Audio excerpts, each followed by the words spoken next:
மிதுனம் மிதுன ராசிக்காரங்களுக்கும் சோதனை சொல்கிறதுக்கு ஒன்றும் இல்லை. இப்போ தான் ஒரு 3 வருஷமாக நீங்கள் நல்லா இல்லை. 20, 21, 22 அட்டமத்து சனி. யோசிச்சு பாருங்கள், 22 வரைக்கும் எப்படி படாத பாடுபட்டீங்க. புனர்பூச நட்சத்திரக்காரங்க மட்டும் 2023 கொஞ்சம் கொஞ்சம் இருந்து இப்போ கொஞ்சம் வெளியில் வந்திருக்கிறீங்க. ஆனாலும் கோட்சார ரீதியாக ஒரு 3 மாதமாக மிதுன ராசிக்காரங்க நல்லா இல்லை. ஏன்னு சொன்னால் உங்களுடைய புதன் இந்த கோட்சார பலன்கள் எப்படி பாதிக்கும்ன்றதை இப்போது நான் சொல்லக்கூடிய சில நிலை அமைப்புகளே நீங்கள் ஓரளவுக்காவது தெளிவாக புரிந்து கொள்ளலாம். இந்த கோட்சார அமைப்புகளை எப்படி பாதிக்கும்ன்றதை இப்போ நான் சொல்லக்கூடியதிலே புரிஞ்சுக்கலாம். எல்லா மிதுன ராசிக்காரங்களும் என்னுடைய கிளைண்ட்டாக என்கிட்ட பேசுகிறவங்க எல்லாருமே இதை ஒத்துக்கிட்ட ஒரு விஷயம்.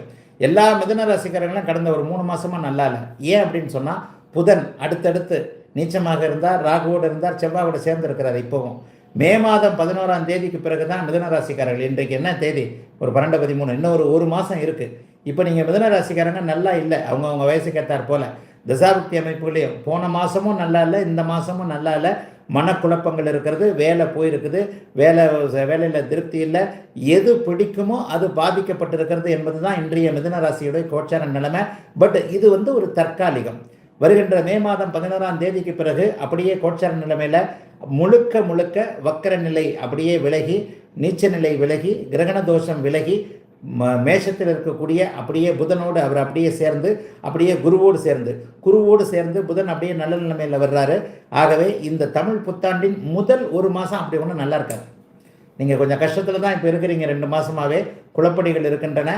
ஏற்கனவே இருந்த அஷ்டமச்சனி அளவிற்கு இல்லை என்றாலும் கூட சில பல நிலைகளில் முடிவெடுக்க முடியாத ஒரு அமைப்பு, குடும்பத்தில் சிக்கல்கள், வேலையில் ரொம்ப ஸ்ட்ரெஸ்ஸு, சிலருக்கு வேலையே போயிருக்கு, வருமானம் இல்லாத சூழல், நஷ்டம், அவமானம், இது போன்ற அமைப்புகளை ராசிநாதன் வலுவிழக்கும் போது லக்னத்திற்கு ஏற்றாற் போல தருவார்.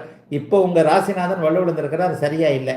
சரி, அதற்கடுத்து 1 மாதம் கழித்து தமிழ் புத்தாண்டு எப்படி இருக்குன்னு பார்த்தீங்கன்னா, மே மாதம் 11ஆம் தேதிக்கு பிறகு அத்தனை அப்படியே படிப்படியாக நல்ல விதமாக மாறக்கூடிய அமைப்புகள் வந்துடுது. ராசிநாதன் அதற்கடுத்து 1 வருஷம் வரைக்கும் இந்த மாதிரியான கிரகண தோஷ அமைப்புகளில், சனி செவ்வாயோடைய அமைப்புகளில், இணையர் அமைப்புகளில் அவர் இல்லை. அதனால் முதல் 1 மாதம் மட்டும், சித்திரை மாதம் மட்டும், தமிழ் புத்தாண்டுடைய சித்திரை மாதம் மட்டுமே அப்படியே கொஞ்சம் ஒரு மாதிரியான நெகட்டிவான அமைப்புகள் இருக்கும். அதற்கு பிறகு பார்த்தீங்கன்னா அப்படியே மிதுன ராசிக்காரர்களுக்கு நல்ல விதமாக இருக்கும். 12ஆம் இடத்துல குரு இருக்கிறாரு, 9ஆம் இடத்துல சனி இருக்கிறாரு, 4, 10ஆம் இடங்களில் ராகு கேதுக்கள் இருக்கிறாங்க. 10ஆம் இடத்துல இருக்கக்கூடிய ராகு கேதுக்கள் தொழிலை கெடுக்குமா அப்படின்னு பார்த்தீங்கன்னா, சுபருடைய வீட்டில் இருக்கின்ற ராகு கேதுக்கள் தொழிலை கொடுப்பார்களே தவிர கெடுக்க மாட்டார்கள். எல்லா கோச்சார பலன்களுக்கும் செவ்வாயின் வீட்டில் இருக்கிறவருக்கு, சனியின் வீட்டில் இருக்கிறவருக்கு, குருவின் வீட்டில் இருக்கிறவருக்கு அந்த அடுத்தடுத்து நிறைய பலன்கள் மாறக்கூடிய அமைப்புகள் இருக்கிறது. 10ஆம் பொதுவான சில விஷயங்களை நம்ப வேண்டாம். ஆகவே மிதுன ராசிக்காரர்களுக்கு அஷ்டமத்து சனியில் கிடைத்த சோதனைகள் எதுவும் இந்த தமிழ் புத்தாண்டில் இருக்காது. அவர்களுக்கு மிகப்பெரிய ஒரு நல்ல பலன்கள் கண்டிப்பாக இருக்கும். 10ஆம் இடத்துல தொழில் நிம்மதி, தொழில் அமைப்புகள் இந்த முதல் மாதத்துக்கு பிறகு இருக்கும். மே மாதம் 11ஆம் தேதிக்கு பிறகு தான் நிம்மதியாக இருப்பீங்க. புதன் அப்போ தான் குருவோட சேர்றாரு, வெளியே வர்றாரு. ஆக மே மாதம் 11ஆம் தேதிக்கு பிறகு முதல் 1 மாதம் கழித்து தொழில் வேலைகள், தொழில் நிம்மதிகள், சிலவைகள் நல்லவைகளாக இருக்கக்கூடிய தன்மை. 12ஆம் இடத்துல குரு இருக்கிறதுனால வெளிநாடு, வெளிமாநிலம் போன்ற தூர அமைப்புகள், வெளிநாட்டுக்கு போகணும், பன்னாட்டு கம்பெனிகளில் வேலை செய்யணும், வெளிநாட்டிலே போய் செட்டில் ஆகணும் அப்படின்னு நினச்சிருந்தவங்களுக்குலாம் வெளிநாட்டுக்கு வேலை கிடைக்கிறது, வெளிநாட்டுக்கான இது கிடைக்கிறதுலாம் இப்போது மிதுன ராசிக்காரர்களுக்கு கிடைக்க போகுது. ஏற்கனவே வெளிநாட்டில் இருக்கிறீங்க இல்லையா, அவங்க எல்லாருக்குமே அங்கேயே குடியுரிமை கிடைக்கக்கூடிய அமைப்புகள் இப்போது உண்டு. அங்கேயே சில பல செலவுகள், கடன் வாங்கி வீடு வாங்கக்கூடிய செலவுகள், கடன் வாங்கி வீடு வாங்கக்கூடிய செலவுகள் உண்டு.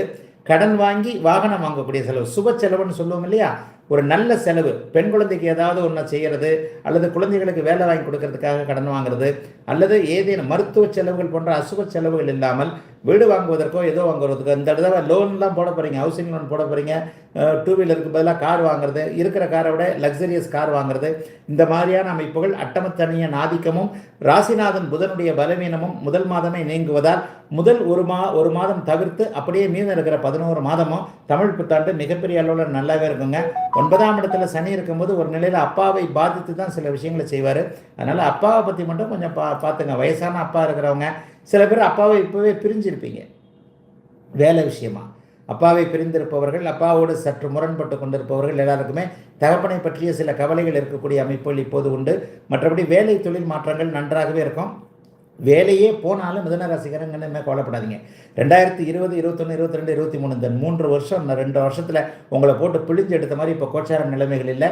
படிப்படியாக அதை விட்டு அப்படியே முன்னேறி தான் வந்து கொண்டே இருக்கிறீர்கள். ஆகவே அப்படி ஒன்றும் கெடுபலன்கள் எதையும் தராத ஒரு நல்லதொரு தமிழ் புத்தாண்டாகவே இந்த புத்தாண்டு கண்டிப்பாக மிதுன ராசிக்காரர்களுக்கு அமையும். மிதுன ராசிக்காரர்கள் முதல் ஒரு மாதம் தவிர்த்து வேறு எதையும் பற்றி கவலைப்பட தேவையில்லாத நல்ல அமைப்பாகவே இப்போது அமைஞ்சிருக்கு.